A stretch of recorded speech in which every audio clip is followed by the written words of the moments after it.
Professora Bárbara, é um prazer ter a professora aqui na nossa aula de História do Direito da Univale.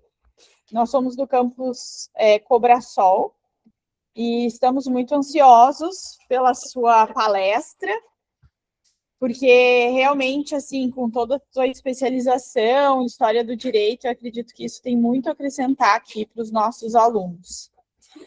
A professora Bárbara, gente, ela é professora da Católica de Santa Catarina, em Joinville. Ela é mestre e doutora em História do Direito pela UFSC e graduada em Direito pela Universidade Federal do Paraná. E ela vai falar hoje para nós sobre o direito entre o medieval e o moderno, tá? Então, agora, nos outros dias a gente trabalhou toda essa questão da metodologia da história do direito, depois a gente foi fizemos um apanhado geral, né, do direito mais arcaico, e aí depois fomos para o direito romano, e agora a gente vai contemplar essa parte do medieval até o moderno. Então, a palavra é toda sua, professora. O tempo, né, como a gente tinha combinado, eu falei, né, em 1 hora, mas se a gente não tem uma rigidez de horário, então, se passar um pouquinho, não tem problema, tá? E estamos muito felizes e ansiosos para te ouvir. Muito obrigada.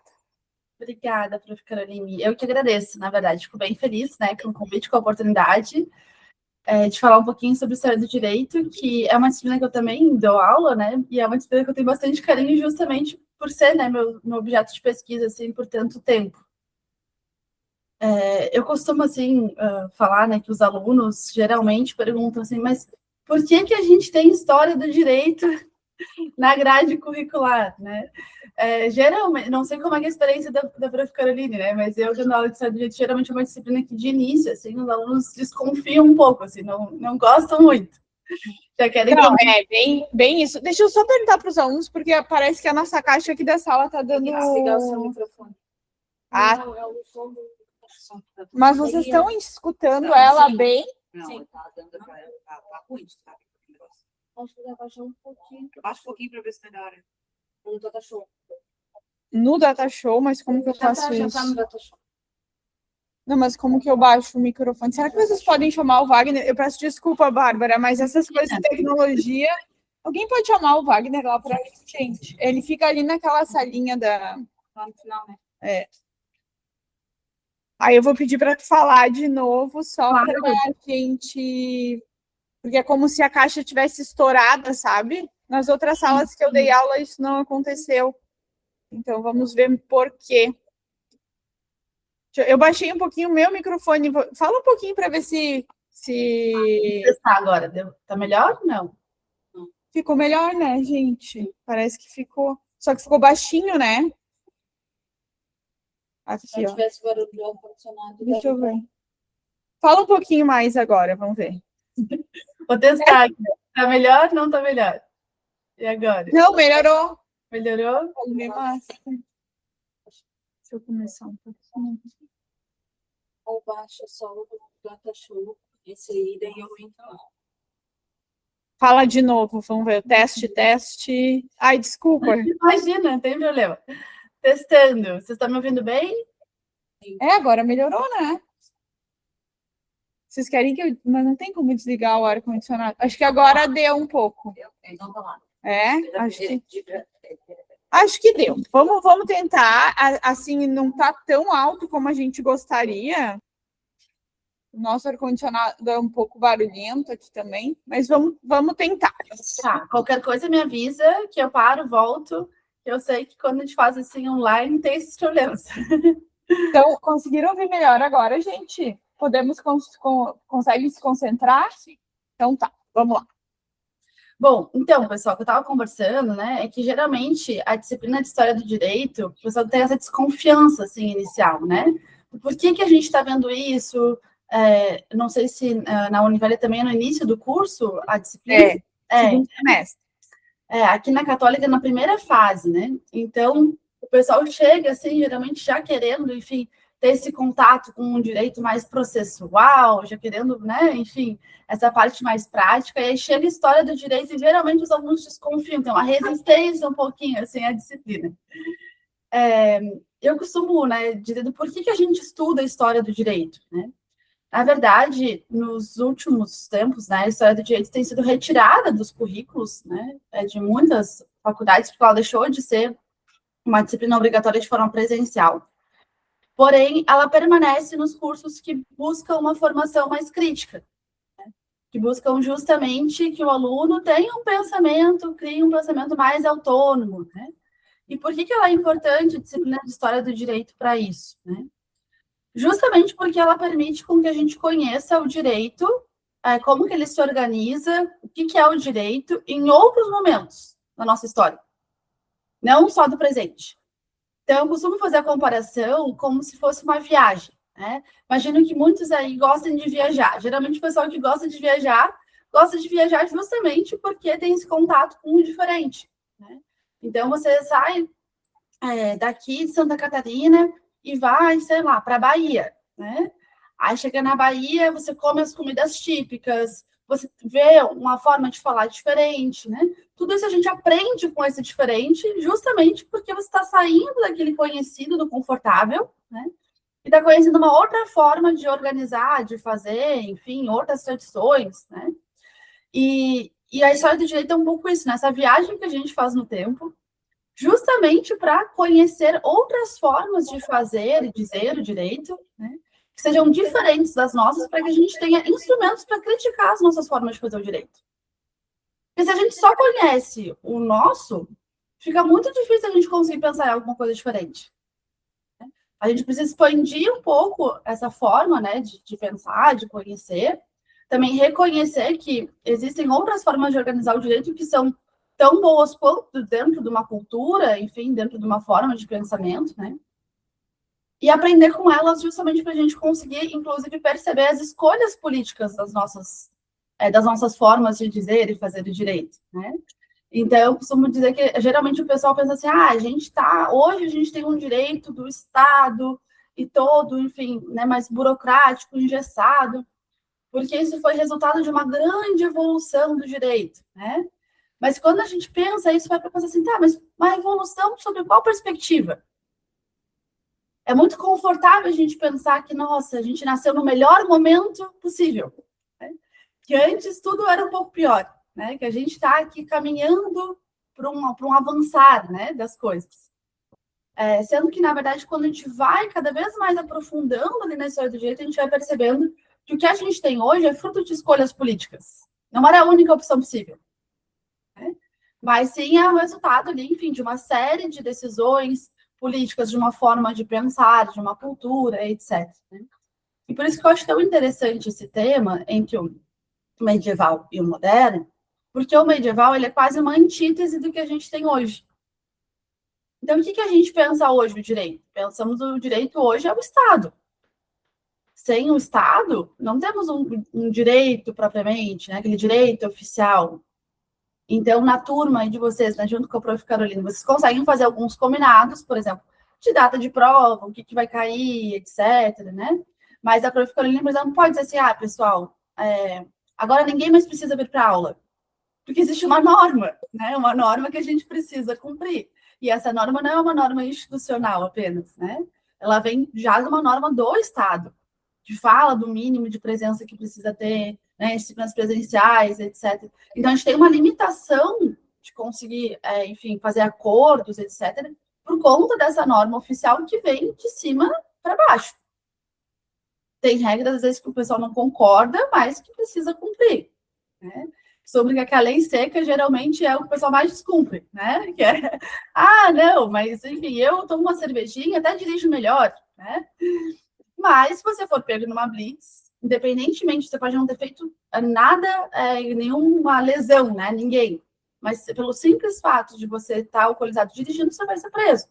Então, dentro dessa lógica desse direito estatal, existem regras que elas são feitas justamente por pessoas que foram eleitas para isso, né? E a gente faz essa associação muito forte entre o direito e a política. E por que eu estou, né, trazendo isso aqui para vocês, né, coisas que, inclusive, vocês já sabem? Mas é porque quando a gente vai para o medieval, é o oposto. Aqui dentro da sociedade medieval, não existe um Estado. E a gente pensa, mas como que existe um direito sem Estado? É muito difícil a gente pensar, porque o nosso direito está muito, muito, muito atrelado ali ao Estado, né? A gente tem uma dificuldade de pensar isso.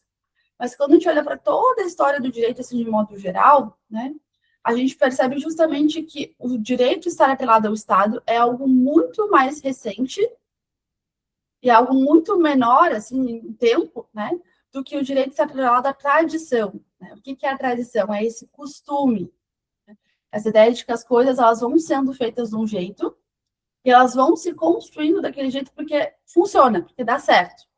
Né? Então, também costumo trazer com os meus alunos o exemplo do feijão, né? Que é uma ideia que para explicar o que é esse costume. Geralmente, né, no Brasil, a gente pode falar que poucas coisas a gente pode dizer do Brasil no geral, né? Mas acho que o hábito de comer feijão é um deles, que é algo que perpassa a nossa cultura brasileira. Mas cada família, né, tem um jeito diferente de fazer essa receita. Geralmente a gente aprende a fazer feijão com a mãe, com a avó, né? Eventualmente ele tem uma figura masculina que é mais envolvida na cozinha, mas geralmente né, são essas figuras femininas. E a gente não questiona muito. Você vai lá e faz aquela receita, por quê? Porque foi o feijão que você comeu a vida toda. Né? É aquilo que está confortável, que está gostoso. Né? Então você vai lá e repete. Aí chega um momento, vamos supor que você casa com outra pessoa, né? Em que tem uma outra receita de feijão. E vocês começam, tá, mas por que você faz, sei lá, bota o louro, frita, por que você cozinha separado do tempero? Começa a ter um questionamento ali daquele costume, daquela tradição.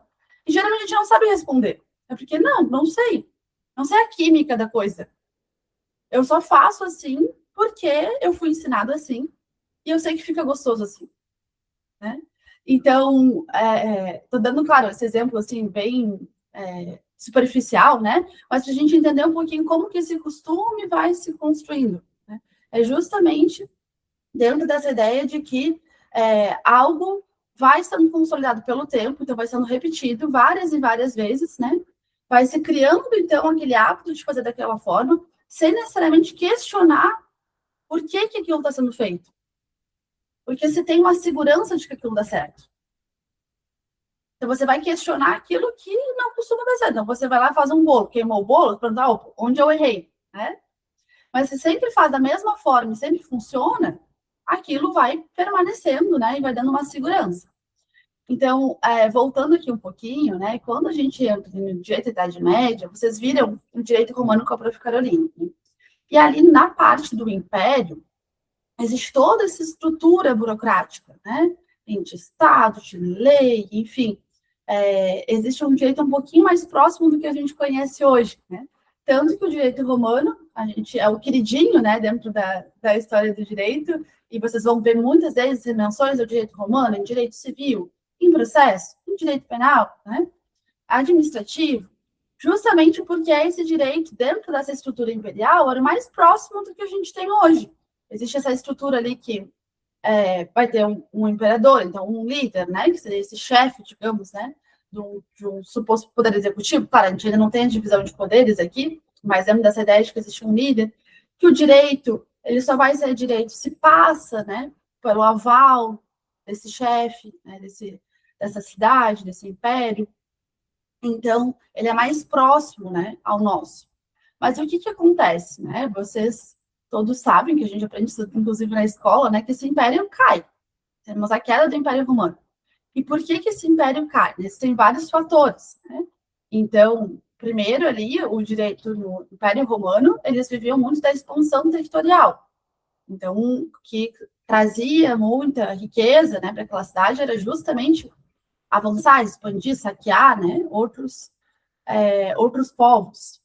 Só que chega um momento em que existe uma impossibilidade geográfica mesmo de expandir. Eles expandiram tanto que não conseguem mais. Eles ficam já barrados pela própria água, né, pelos oceanos. E pelo deserto do Saara também, né, na parte da África.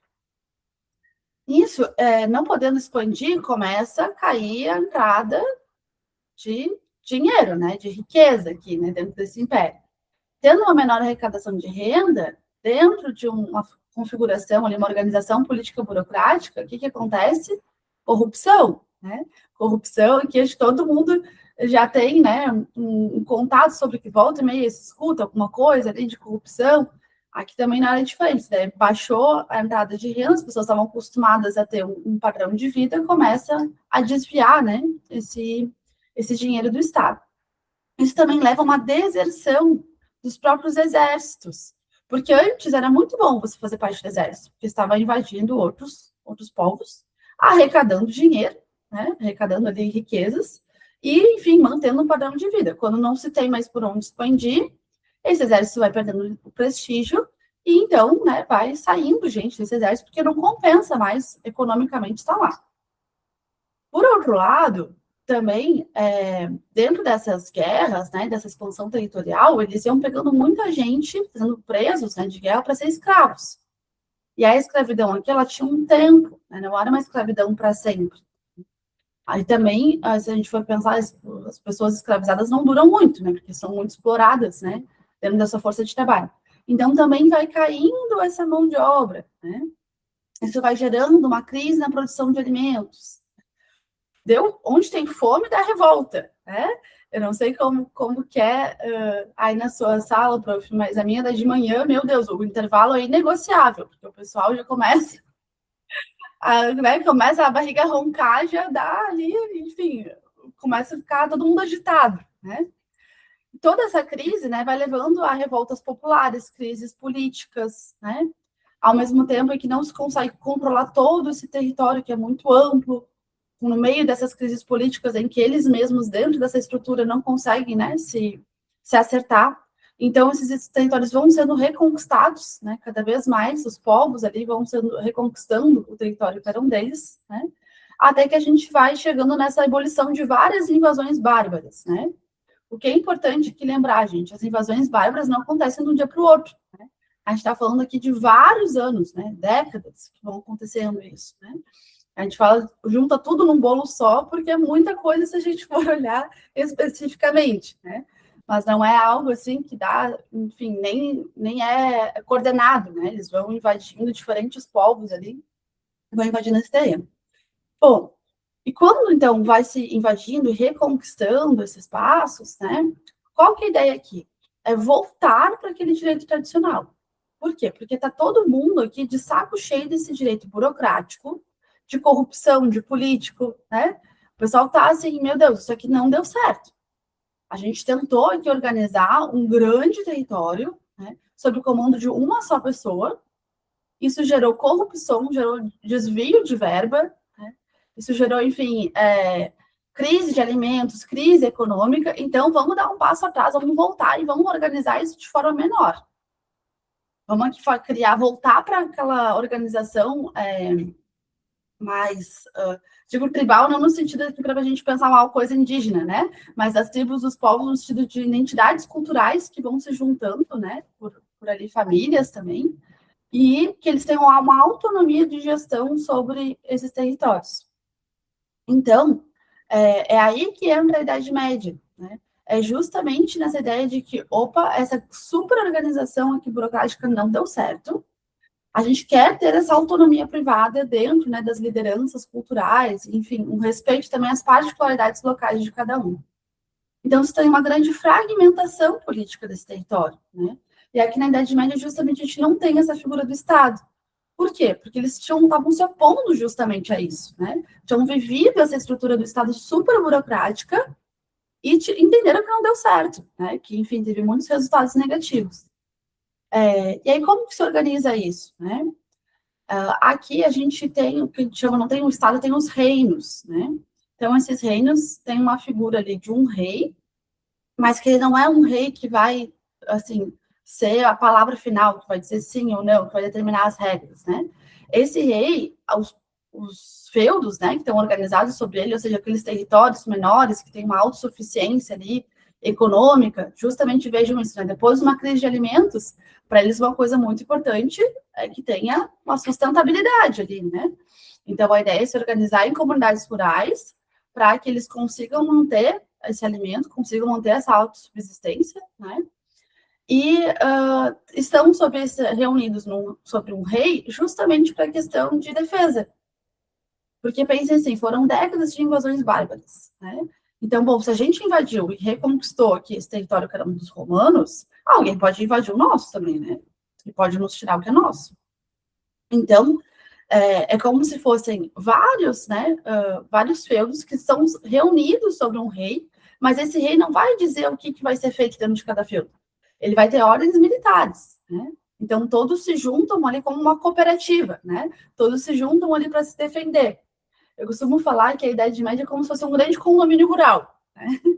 Então, no condomínio, não sei quem que vive em condomínio. Eu, por exemplo, moro num apartamento, né? Então, um prédio tem um condomínio. O síndico não vai dizer como que eu devo limpar minha casa, que horas que as crianças devem dormir, né? Não, ele não diz as regras da minha casa, né? Mas ele diz as regras do coletivo. Então, regras, inclusive, de defesa, de segurança, né? Por que as pessoas moram em condomínio e não moram, por exemplo, numa casa sozinha? Por segurança. Porque é mais seguro a gente morar junto, reunido, e um tá ali cuidando do outro, né? Do que tá morando, enfim, então, numa casa sem essa reunião, né? Pelas coisas. Até porque também isso sai mais barato, né? Não sei quem mora em casa fora de condomínio sabe que um sistema de segurança não é barato, né? Câmera, ronda, enfim, o pessoal bota aquelas cercas elétricas. É muito mais barato você dividir esse custo, né, entre pessoas, por exemplo, de um vigia, né, num condomínio de casas, do que pagar sozinho. Então, a lógica é um pouco parecida, né? Eles vão se reunir, esses feudos, né, que estão ali sob a chefia de uma pessoa, né, aquele senhor feudal, sob uma proteção militar de um rei. E por isso que é tão diferente do nosso direito, e é tão difícil, às vezes, a gente conseguir entender isso, né? Porque a gente tem uma organização exatamente contrária, né? Em que o chefe ali, né, do Poder Executivo, a gente identifica ele como essa pessoa que administra né, todo o Estado, e também temos ali o próprio Estado dentro do Poder Legislativo, né, do Poder Judiciário, tomando decisões e fazendo regras. Aqui, quem vai ter esse poder jurisdicional para questões dentro do feudo é o senhor feudal. Então, é ele que vai ter, inclusive, um poder de morte, né, de vida e morte sobre as pessoas. Mas quem vai decidir questões que podem envolver, por exemplo, senhores feudais, um problema ali de fronteira, aí sim vai se buscar esse rei. Mas esse rei, muitas vezes, nem queria ser acionado, gente, né? A gente tem alguns relatos sobre isso na historiografia, justamente porque quem toma o partido, né, quem decide, se compromete, né?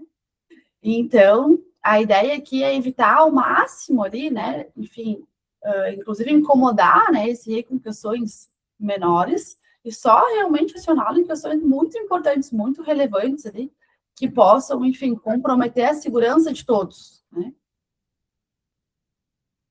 Que é, de novo, uma coisa semelhante quando a gente pensa na figura do síndico, né? Então, teve um problema, briguei com meu marido, né? Não vou chamar o síndico para resolver, né? Eu, às vezes, enfim, tive o vizinho está fazendo barulho. Antes de eu chamar o síndico, vou lá bater na porta, né? Pedir, olha, pode baixar um pouquinho a música, né? Justamente porque você vai ter essa ideia, né? Pelo menos deveria ter que eu não vou ficar, se eu ficar acionando essa figura o tempo todo, ela vai ter um poder sobre mim que eu não quero que tenha, né? Se eu ficar chamando o síndico o tempo todo porque o vizinho está fazendo barulho, daqui a pouco o síndico está regulando o barulho da minha casa, né? Então, eu vou evitar chamar ele para que eu também não tenha essa minha autonomia regulada, né? Então, aqui na Idade Média, mais ou menos, né, essa ideia, né? E entra aqui um conceito que eu não sei se eles chegaram a trabalhar, para do justnaturalismo. Não especificamente nessa disciplina, então pode falar, porque alguns não foram meus alunos. Tá bom. O que é essa ideia do justnaturalismo, né? A ideia desse direito natural, né? O direito das coisas. Então, pensem assim, a Idade Média, ali entre a Alta e a Baixa Idade Média, durou mais ou menos ali uns 1000 anos. Então, vamos pensar que as pessoas estão vivendo numa comunidade pequena, em que elas não saem dali, porque justamente existe esse receio, né, de de uma invasão, elas estão protegidas naquele espaço, e os pais dela viverão ali naquele espaço, os avós, os bisavós, o marido, a esposa, os filhos. Então, a sensação que a pessoa tem é que o mundo que existe é aquilo ali, né? Então, se você nasce, morre, né, vive toda a sua vida no mesmo lugar, as pessoas que você convive também, né, têm essa mesma experiência que você, a tendência é que você pense, opa, o mundo todo é assim, né? As coisas sempre foram assim, sempre serão assim, né? Até tem, às vezes, volta e me aparece um documentário sobre uma criança, né, que foi sequestrada, raptada, que ficou, enfim, no cativeiro, essas coisas, esses crimes horríveis, assim, né? Mas quando a criança sai dali, fica assim, meu Deus, existe um mundo, né? E que ela não fazia ideia que existia porque ela não tinha outras referências, né? O que isso tem a ver com o justnaturalismo, né? De novo, essa ideia que esse direito natural de que as coisas sempre foram assim, sempre serão assim, vai gerando esse costume muito tradicional, né? Que parte de uma ideia em que o direito ele faz parte da natureza. O que esse direito faz parte da natureza? Parece aqui uma grande viagem, né? Mas a ideia é de que as coisas elas têm um lugar pré-definido dentro de uma hierarquia social. Então, vamos supor, né? A pessoa ali que nasceu senhor feudal vai morrer senhor feudal. Os filhos dele vão nascer e morrer. A pessoa que nasceu ali é um agricultor, que é um servo, né, daquele senhor feudal, vai morrer e nascer assim. Não existe uma possibilidade de migração social aqui, né? Então, por isso que essa ideia de um direito que faz parte da natureza, porque se entende que as próprias posições sociais das pessoas, elas são uma consequência da forma delas de nascimento, né? E quem que decidiria isso? Deus, né? Dentro dessa ideia aqui de que, bom, aqui eu nem entrei com vocês, né, mas também na queda do Império Romano, um dos fatores que contribuiu foi justamente essa perseguição, né, que se tinha os cristãos, e uma resistência, né, dos cristãos a esse império. Porque vários cristãos dizem, não, Cristo é o único, né, legislador, ele é o único, enfim, a única autoridade, né? Como assim tem um imperador aqui querendo fazer lei, querendo, enfim, dizer o que a gente deve ou não fazer, né? Então, voltando aqui para a Idade Média, a gente também vai ter vários desses reinos que são cristãos, né? E vão atribuir essa lógica de organização das coisas a uma vontade de Deus. Então, isso que é o justnaturalismo, né? Essa ideia de que o direito ele é determinado pela natureza. Pela natureza de quem? Das pessoas, né? Então, as pessoas vão lá, nascem naquela condição, elas vão morrer naquela condição, justamente como se fossem assim, diferentes espécies, né? Hoje a gente pensa assim, sei lá, né? Um cachorro vai nascer cachorro, vai viver cachorro, né? Aqui é como se tivesse essa lógica sendo uma espécie do servo, né? Do nobre, do senhor feudal, né? De quem que era rei, quem não era, quem que era do clero, quem não era, né? Então, existe uma determinação, como se fosse natural, pelo próprio nascimento, que vão definir essas hierarquias e que não vão poder mais ser modificadas. Por um outro lado, vai ser que toda essa ordem de costumes, né, essas tradições, também são naturais, também foram determinadas por Deus, né? Por quê? Porque é justamente essa ideia de que Deus está vigiando tudo, né? E que aqui, o momento na Terra seria como quase uma penitência, né? Então, você pensa assim, gente, imagina você viver na Idade Média, né? Em que existe essa hierarquia social muito forte, né? Existe essa busca de uma autossustentabilidade ali do próprio feudo, então eles buscam fazer a produção de alimentos ali próprio, não tem uma relação aqui ainda nessa alta Idade Média com outros feudos, né, com outras populações. E aí, então, se alguém daquela comunidade fica doente, a tendência é que todo mundo fique. Sem uma chuva, enfim, que destrói a plantação, todo mundo fica sem comida, né? Então, era uma vida muito difícil. Então, a ideia que era, bom, vamos seguir todas as tradições, precisamos seguir à risca essa religião aqui, para que depois a gente vá para o paraíso, porque isso aqui com certeza não é um paraíso, né? Porque era uma vida muito difícil, né? Então, essa ideia, né, do direito é justamente buscar alcançar a salvação eterna, né, depois da morte. Então, essa ideia de que todo mundo está sendo vigiado por Deus. e que a gente precisa manter essas tradições, porque essas tradições existem, porque elas foram determinadas pela natureza. Como assim, prof, determinadas pela natureza? Justamente pelo nascimento das pessoas, né? Pela forma como as coisas sempre aconteceram assim, porque Deus quis assim, né? Então, vem muito forte esse direito natural, né? Que, como, né, reforçando com vocês, é muito diferente do nosso direito hoje, né? Por quê? Porque o direito hoje é formado por uma vontade política. Então, por exemplo, em 2024, a gente teve a tipificação do feminicídio, né? Até então, se eu não me engano, foi em 2016 que o feminicídio era uma qualificadora do crime de homicídio, né? E depois, em 2024, passou a ser um crime autônomo, né? Por que eu estou trazendo esse exemplo, né? Eu vou mostrar para vocês. Isso interfere alguma coisa na prática dos feminicídios? Não, né? A gente sabe que não interfere. As pessoas não param e pensam assim, eu vou deixar de cometer um crime porque agora não é uma qualificadora, é um crime autônomo, né? Mas isso representa uma vontade de política de tornar essa punição mais severa. Então, na lógica moderna, a gente faz as leis para buscar alterar a realidade. Na lógica medieval, as leis existem porque isso sempre foi assim e funciona dessa forma. Então, enquanto a gente, no pensamento moderno, a gente está sempre buscando a mudança, né, por meio da legislação, aqui na lógica medieval, eles estão sempre buscando a estabilidade. Justamente porque se saiu desse período aqui do Império Romano, que existia muita instabilidade, né? E aí a busca é geralmente o oposto, né? Quando alguma coisa não está dando certo, a gente vai lá e vai, né, para o lado contrário. Né? Então, aqui todo o direito, ele é formado por essa estabilidade, é formado por uma cultura. Não é uma pessoa que vai dizer, olha, o direito é assim. É toda uma comunidade que, enfim, repetindo, né, aquelas tradições, vai permanecendo aquele costume. E aqui, gente, é de uma questão, né, que o costume, diferente da lei, ele não é a regra do tudo ou nada, né? Não é, a lei ou é essa lei que se aplica, ou é aquela lei. Não posso aplicar duas legislações, duas normas sobre um mesmo assunto, no mesmo fato, né, numa mesma situação. O costume não. Por quê? Porque o costume ele vai sendo alterado naturalmente com o tempo. Né? Então, vamos pensar até que num costume religioso, né? Se a gente for pensar até a tradição ali das mulheres se casarem de branco. Se a gente for pensar até na nossa realidade aqui, há 100 anos atrás, uma mulher que não fosse virgem, considerada, enfim, pura socialmente, né, dentro, enfim, de todo o estereótipo social, ela não poderia casar de branco. Né? Mas isso, com o tempo, alguém pegou e disse assim, olha, a partir de hoje, as mulheres, qualquer mulher pode casar de branco. Não, foi uma tradição que foi sendo alterada progressivamente, né? Por outros fatores, por outras modificações sociais.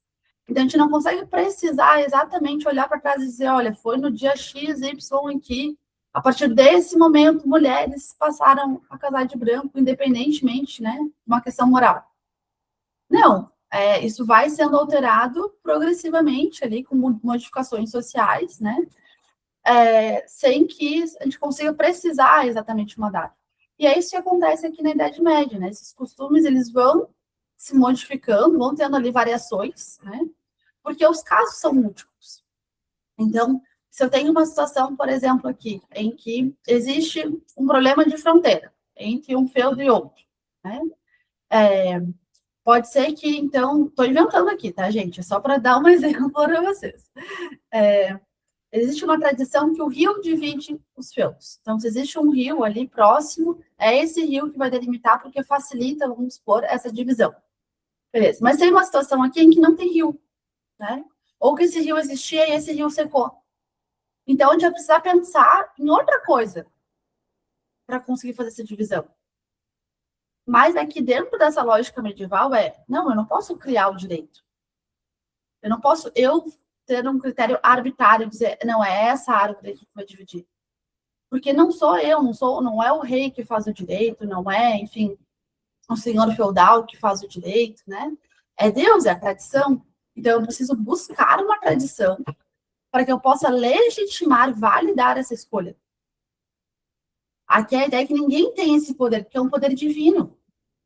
É um poder que não cabe ao rei, não cabe ao senhor feudal, né? Então, vem a ideia assim, opa, vou ver aqui, buscar uma tradição, buscar encontrar algo que eu consiga utilizar aqui, fundamentar e buscar essa solução em algo que já foi feito. E aí o que acontece, pessoal, é que quando vai abrindo dessa alta Idade Média para baixa Idade Média, eu vou explicar um pouquinho, né, sobre essa transição, mas se vai buscando soluções lá nos romanos, no que eles escreveram. Porque vai ser buscando justamente essa tradição, justamente porque o pensamento jurídico aqui é ninguém tem o poder de dizer o direito.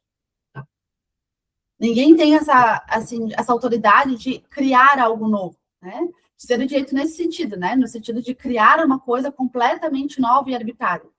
Porque o direito ele é todo baseado na tradição, na ideia de que a gente só pode buscar uma solução que já foi aplicada, que deu certo, que, enfim, já foi convalidada. Convalidada por quem? Por Deus. Porque se ela deu certo, é porque ela estava nos desígnios de Deus. Se ela deu errado, opa, desagradou, né? Vamos fazer diferente. Então, essa é a lógica, né? E como que vai acontecer? Gente, se eu estiver muito rápido, vocês me avisem, que daí eu, né, eu fiz um pouquinho aqui no freio. Fique bem à vontade para me dizer. Ótimo, tá ótimo. Tá ótimo, né, gente? Estão gostando? Sim. Muito bom. Como que acontece essa transição, né, da alta para baixa Idade Média? Aqui a ideia é que esses feudos que eles vão produzindo, né, o próprio alimento e o autossustento, né, vai se criando novas técnicas agrícolas, né, de, enfim, transição ali, eu não entendo nada de agricultura, tá, gente? Sou total, assim, piada de prédio, mas eles vão fazer aquela transição, né, de culturas, enfim, vão criando ali a própria ideia do arado, vão se criando instrumentos, né? Esses instrumentos vão gerando resultados nessa produção agrícola. E chega um momento que eles começam a produzir mais do que eles conseguem consumir. E aí isso faz começar a ter algumas trocas, né? Então, opa, aqui no meu feudo, sei lá, produzo arroz, sobrou arroz, no outro ali sobrou milho. Então, vamos trocar arroz por milho, né? Porque milho é que a gente não produz. Então, começa a ter uma troca, primeiro, dessa forma, quase como um escampo mesmo, né? E aos poucos vão se criando pequenas cidades, assim, seriam feiras, né? Em cada um desses reinos. E progressivamente isso vai juntando nessas feiras em centros urbanos ali, entre reinos, né? Não já expandidas essas fronteiras, e vão se criando já essa figura dos comerciantes. E aqui existe um problema, porque se o direito todo ele é tradicional, um povo vai ter uma tradição, o outro vai ter outra. E qual que vai ser a tradição que vai ser aplicada nesse caso? Então, vai se criando uma tradição do mercado, né? Uma tradição mercantil mesmo, né? Que é o chamado ali o ius comune, né? Que ele vai gerando esse direito dos povos, que é um costume entre esses diferentes reinos, né? Que é um costume comum, que é bastante baseado nesse direito romano, né? E também vai ter esse ius gentile, né? Que é o direito das gentes, que vai sendo utilizado ali para essas trocas comerciais. Porque senão isso dá uma grande confusão, né? Quem é que trabalha com vendas, enfim, comércio, sabe que, enfim, se a concorrência vai lá e vende muito mais barato que você, vai quebrar, né? Então, se, enfim, aqui 2 sacas de arroz vale uma de milho, mas lá uma de arroz para uma de milho, bom, a pessoa, né, vai querer comprar aqui, não vai querer lá, né? Então, eles vão criando esses novos costumes, mas como que eles vão criar costumes se eles não tinham um comércio antes? Como que eles vão criar costumes se eles têm essa lógica de que ninguém tem o poder ali arbitrariamente de criar o direito? Eles vão buscar a tradição mais remota, que é o direito romano. Então, hoje a gente tem registros, né, do direito romano por conta dos medievais, né, que são justamente eles que vão escrever, né, toda essa tradição, vão replicar essa tradição, né, do direito romano durante esse período da Baixa Idade Média, justamente para buscar nessa tradição lá anterior soluções para problemas que até então eles não tinham vivido, né? Que são esses problemas relacionados ao comércio, às fronteiras, né? A quando dá choque de costumes, né? E aqui aparece a figura dos glosadores, né? O que são os glosadores? Eu tenho uma imagem aqui, não sei se eu consigo passar para eles. Mas, Também se não tem problema. Eu acho que você consegue compartilhar a tela ali. Que fica ali, uma TVzinha com uma flechinha para cima. Ver se dá certo. Não, janela. Qualquer coisa, se quiser, vai dar certo. Aqui, ó. Aparecendo agora, né? Eu tô na tela do lado, deixa eu passar para cá, que eu acho que vai ficar melhor para ver. Só que daí agora eu não enxergo vocês, então qualquer coisa. Você me visto. Então, o que são esses glosadores, né? O que é essa figura, né, dos glosadores? Vocês estão vendo a tela? Sim. Beleza.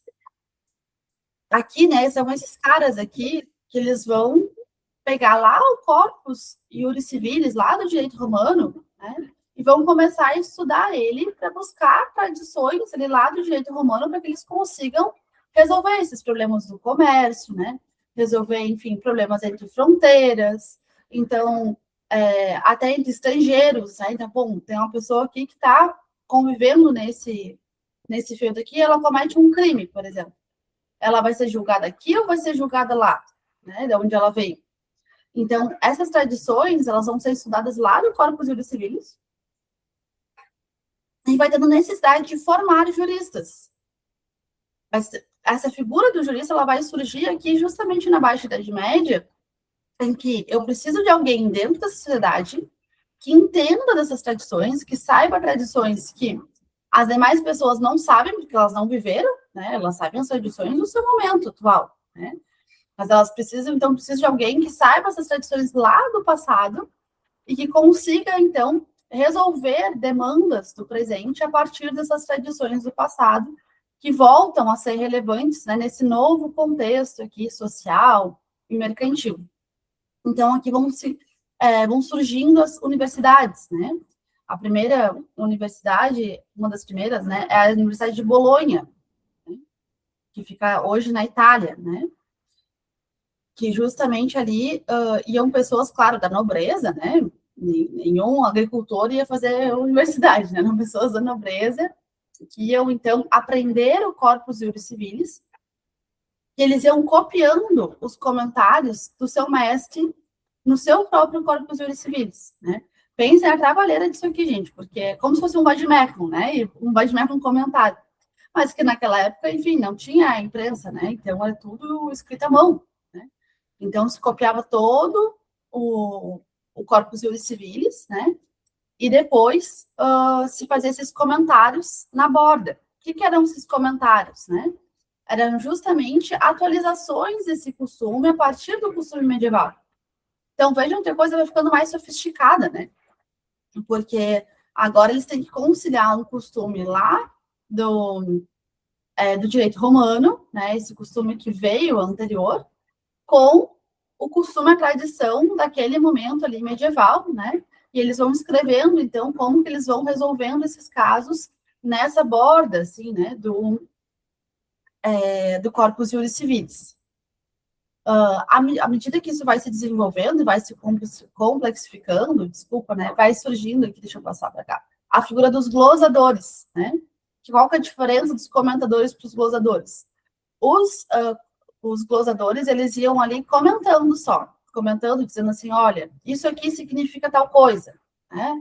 Então, por exemplo, assim, o faz aqui significa um costume religioso, né? Eles vão quase como traduzindo isso dentro, né, da visão deles, da visão do momento que eles têm. E já os comentadores, eles já vão começando a anotar as jurisprudências, vão anotando ali mesmo comentários de uma forma mais autônoma, né? Ele já tem um conhecimento maior, porque já se entendeu melhor o que queria dizer aquele Corpus Iuris Civilis, né? E aí, então, eles já vão ali criando mais um direito costumeiro. Como assim criar um direito costumeiro, né? Essa ideia de que na aplicação prática vai se vendo o que dá certo e o que não dá certo, né? O que funciona e o que não funciona. E vai se anotando nesses casos mais relevantes, o que hoje a gente poderia pensar como essas súmulas vinculantes, né, julgados paradigma, enfim, vai anotando também nesse livro, né, no Corpus Iuris Civilis, para que os próximos saibam, né, como resolver aquela demanda caso ela apareça. Então, vai se cada vez mais sofisticando, né, esse direito e vai formando o que a gente chama aqui de uma ciência jurídica, né, a partir desses textos romanos, tá? Então, os glosadores, eles surgem ali mais ou menos no século XI a XIII, né, e os comentadores começam a surgir no final do XII. Né? Por que que aqui não é os glosadores e depois, em seguida, né, os comentadores? Porque quando a gente pensa na Idade Média, a gente está pensando aqui em toda uma porção aqui da Europa em que vai ter variações, né? A gente poderia analisar, enfim, especificamente cada um dos reinos, dos territórios, mas, enfim, isso só é feito num curso de história, né? E às vezes é só numa pós-graduação ainda, né? Porque senão a gente teria que entrar muito em minúcias, né? Aqui a gente está pensando de uma forma geral da Idade Média, né? Então, em alguns locais, esses comentadores vão aparecendo antes, né? Esse direito vai se sofisticando mais cedo. Em outros, isso vai demorando um pouquinho mais para sofisticar. Tá? Vou parar aqui. Deixa eu voltar aqui para não perder vocês. Aqui. Pronto. Então, a gente veja que quando, muitas vezes, a gente pensa, a Idade Média, a Idade das Trevas, né? Quem que colocou esse nome Idade das Trevas? Os modernos, né? Por quê? Porque depois da Idade Média, né, começa-se justamente a buscar uma nova organização de Estado, né, e fazer essa oposição à forma de organização anterior. Mas aqui, principalmente na Baixa Idade Média, a gente tem essa, digamos, pluralidade jurídica, né, uma sofisticação do direito, um estudo do direito muito grande. Né? E a gente tem acesso hoje aos textos romanos por conta desse estudo, por conta desse trabalho, né, que esses juristas fizeram justamente em anotar, em buscar entender, em escrever, né, esse direito romano.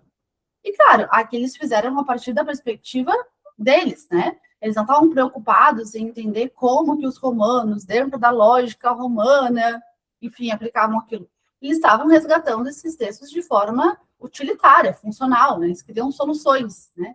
Não estavam aqui com um rigor, né, enfim, científico em relação a esses textos. Então, é bem comum, assim, o pessoal ter uma sensação de que na Idade Média, como se o direito, né, tivesse morrido, né, ou não existisse expressão do direito.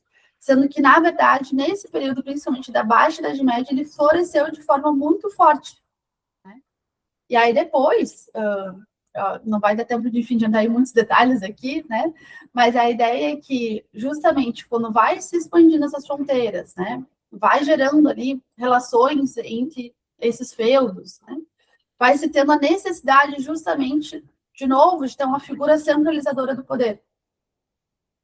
Por que isso, né? Justamente porque a ideia aqui é que eu preciso normatizar algumas coisas, principalmente em relação à questão da moeda, à questão mercantil, né? Se cada feudo, por exemplo, vai ter uma moeda diferente, se cada região vai ter um padrão de medida diferente, isso vai dar problema. Então, eu preciso, né, vamos padronizar, né, algumas coisas. Ao mesmo tempo, também a gente vai vendo esse poder crescente que vai tendo ali do rei, justamente por essa questão de segurança, né? Se antes cada um estava ali preservado no seu feudo, quando vai se quebrando essas fronteiras e expandindo, vai gerando mais invasão, né? Então, eu preciso reunir aqui justamente para conseguir tornar isso mais seguro, né? E aos poucos vai tendo a formação dos estados nacionais, né? Que vai justamente, progressivamente, formando esse direito que a gente conhece hoje, né? Que é esse direito estatal, né? Que é o Estado que determina as regras, né? Mas aqui na Idade Média a gente tem essa pluralidade muito grande, que é justamente o direito não vai ser uma norma que vai ser aplicada a todos os casos. Quando a gente pensa no costume, a gente está pensando que a gente vai precisar olhar para a particularidade de cada caso para ver qual costume aqui que se encaixa, o que dá certo, o que funciona. Né? Então, fazendo aqui a nossa metáfora do feijão, né? A ideia é que eu não vou fazer o mesmo feijão para todas as receitas, a mesma forma de preparo. De acordo com cada uma, eu vou fazer diferente.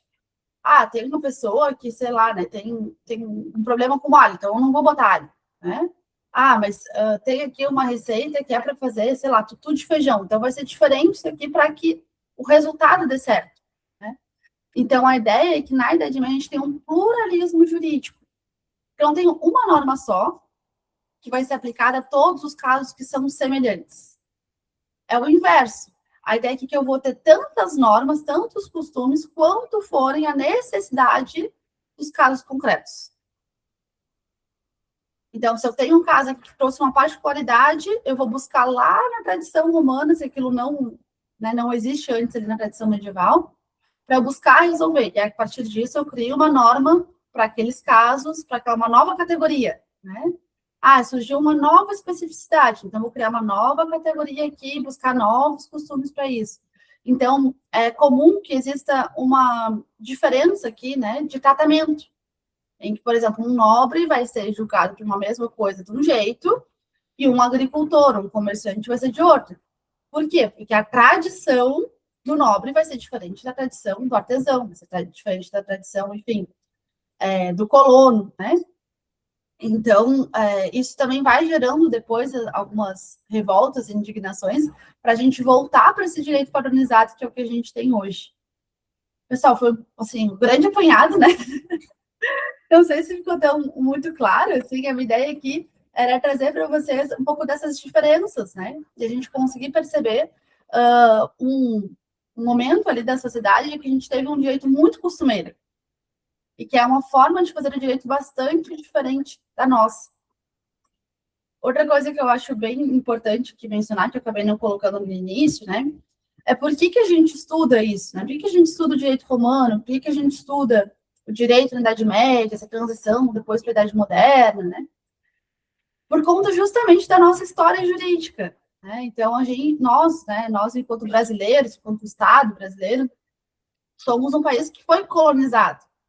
Colonizado por quê? Por um país europeu, né? Quando existiu essa colonização, existiu justamente essa imposição de uma forma de fazer o direito aqui para o nosso território. E essa imposição, ela não foi feita, enfim, de forma, vamos dizer assim, aleatória, né? Ela foi feita a partir das tradições de Portugal. Essas tradições de Portugal vêm justamente daqui, né? Desse direito romano, dessa Idade Média, que depois vai ter a formação dos Estados Nacionais. Portugal é o primeiro Estado nacional a se formar, né? Então, é por isso que a gente estuda isso e não estuda, por exemplo, sei lá, o direito hindu, né? Porque é o direito, a história do direito na China. E por mais que existe, inclusive, prof, uma pesquisa na UFSC bem interessante, na história do direito, que fala das interlocuções entre o direito chinês e o direito brasileiro na perspectiva histórica. E ver algumas questões, assim, que foram aqui, teve esse diálogo, né, na formação de alguns institutos aqui no Brasil. Mas, evidentemente, isso é uma coisa menor, né, gente? Se a gente for pensar algo, enfim, estruturante, né? Então, é por isso que a gente vê isso, né, dessa forma, né? Não é porque é a única história do jeito que existe, né? Mas é porque, para nós, dentro do contexto que a gente vive hoje, dentro da história do nosso país, é o que faz sentido a gente ver para conseguir entender como que o nosso direito hoje se formou, né? E por que ele é assim. Acho que é isso, professor. Se tiver dúvidas, estou super aberta aí a dúvidas, questões. Bom, primeiramente, antes de eu passar a palavra para os alunos, para ver se eles têm alguma pergunta, eu queria agradecer imensamente a tua participação. Realmente, tu traz essas metáforas, esses exemplos mais atuais, eu acho que isso enriquece muito a aula, ajuda muito, né, a gente ter essa visão de como era antes, como era hoje, e o medievo é algo muito complexo, ele é enorme, então realmente conseguir compilar de uma forma tão clara, isso é bom, parabéns, assim, fiquei muito feliz com essa aula, eu já sabia que ia ser maravilhoso, o professor Itamar já tinha falado muito bem, assim, mas a gente não se conhecia pessoalmente, e eu fiquei muito feliz, muito, muito obrigada. E agora, eu quero perguntar aqui para os alunos se têm alguma dúvida, querem fazer alguma pergunta para ela? Agora, depois vai cair na prova. Tudo que ela falou. Não tem tudo aqui para já poder cobrar, né, na prova. Ela disse que ela não disse, está tudo anotado. E aí, pessoal? Alguma dúvida? Quer algum comentário? A gente pode ficar bem à vontade, às vezes assim, para ter uma curiosidade, né? ou, enfim, pode ser relacionado ali ao medieval, pode ser relacionado de forma mais atual, enfim. Quando a gente estuda, a gente... Fala mais alto aqui, vem, mas... Quando a gente... Tá ouvindo o que ela tá falando? Tô ouvindo. Sobre a direito ambiental em si, a gente escuta falar muito sobre a forte influência da Igreja Católica e ela acabou não falando tanto, mas é algum motivo específico, porque eu falou só sobre a questão do justnaturalismo, né? Mas eu posso um pouquinho sobre isso. Perfeito, ótima colocação. Sim, né? Nesse período a gente tem essa formação do direito canônico, né? Que é bem importante, né? Inclusive, eu acabei não entrando porque realmente é muita coisa, né? Para a gente abordar. Mas, sim, a ideia do direito canônico, né? Ele é o fundante desse justnaturalismo, né? É por conta do direito canônico que vem essa ideia do justnaturalismo, né? Como eu falei para vocês, aqui o justnaturalismo está diretamente associado a essa ideia de Deus, né? Que Deus determinou a natureza das coisas, né? E esses costumes são formados pela vontade de Deus, porque essa tradição que vai funcionando e vai dando certo e vai dando resultado, né? Ela justamente dá resultado não de forma aleatória, né? Não porque os humanos fizeram bem, mas porque Deus quis, né? Então está agradando a Deus, né? Mais ou menos essa ideia, né? E aqui dentro do direito canônico, tem então duas fontes, né? Que se chama que é a revelação e a tradição. A revelação é justamente essa ideia de que o Cristo é legislador divino, e aí o clero, ele vai revelar essa vontade de Deus. Vai revelar de forma arbitrária? Não. Justamente a partir dos costumes, né? Então, os clérigos, eles eram considerados aquelas... Bom, dentro da própria igreja tem toda uma hierarquia, né?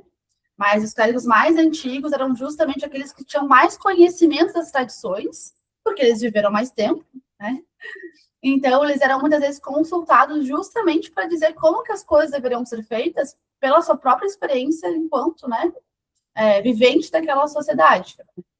E a outra fonte seria justamente a tradição, né, que é esse costume, né, que é a concretização, né, dessas normas divinas no mundo material, né.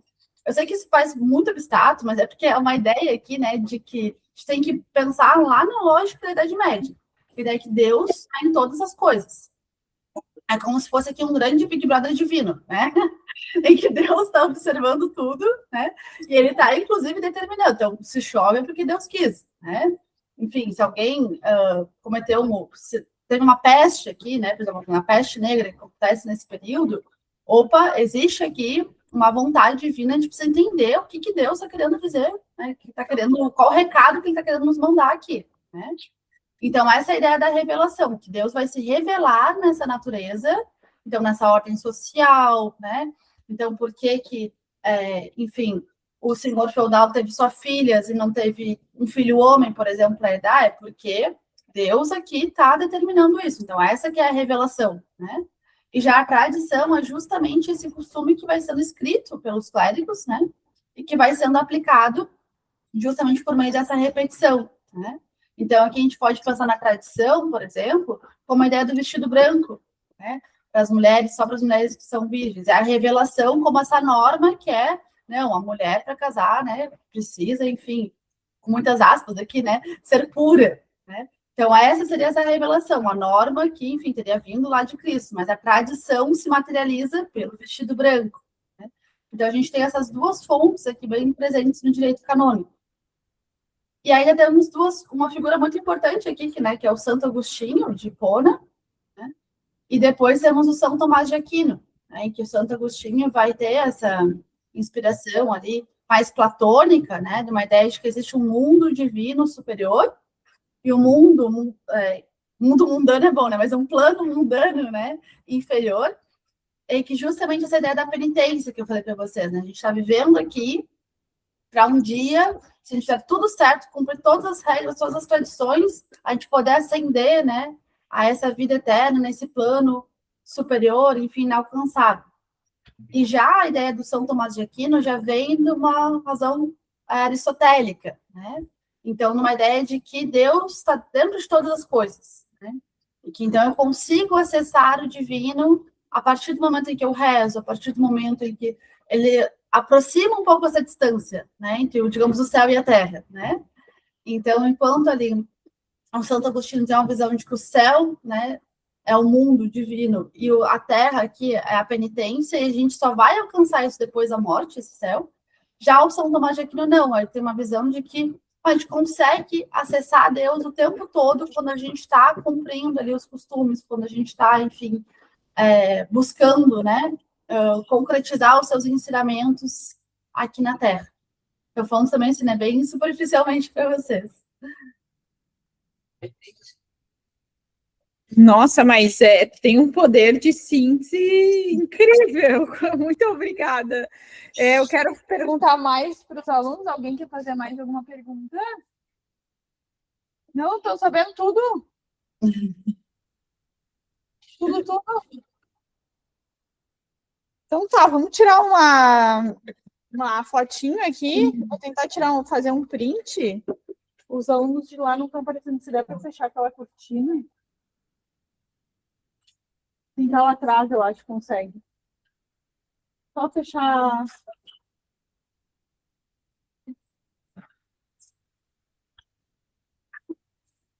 Só para a gente fazer esse registro aqui. Bom, agora ficou melhor. Estava estourando ali. Deixa eu tirar aqui também. Quem está atrás de mim aparece aqui, assim. Eu vou fazer um print, mas às vezes o print não fica tão legal. Espera aí que eu vou tirar a foto agora, celular mesmo.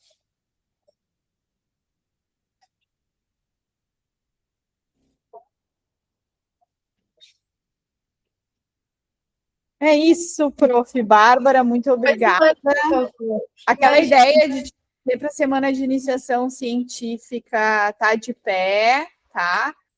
Para quem não sabe, a prof. Bárbara trabalha toda essa questão, né, do feminicídio, numa perspectiva histórica, e a ideia é trazer, né, essa temática para a semana de iniciação científica. Seria muito bom. Seria muito bem-vinda, e acredito que os alunos, depois dessa aula, sem dúvida nenhuma, todos se matriculariam na segunda-feira de manhã com ela, né? Então, dar certo. Agora a gente está articulando tudo, vamos ver o que a gente consegue aqui. Tá, mas vai ser, eu estou fazendo o meu esforço para trazer você e o professor Itamar. Eu ainda nem comentei com ele, mas hoje já vou comentar, porque eu acho que vai ser muito rico, assim, né? Vocês dois num debate presencial aqui com todos os nossos alunos. Tá bom? Muito obrigada mais uma vez pela disposição, pela aula maravilhosa. Foi muito, muito esclarecedor. E eu acho que tu tinha que dar mais aulas assim na internet, falar um pouco mais, porque, nossa, tu tem uma clareza de um período tão difícil e tão complexo. Muito obrigada. Obrigada. E depois me mande, por favor, a aula também. Pode deixar. Muito obrigada por tudo, tá? Um abraço, uma boa semana. Tchau para todos vocês. Tchau.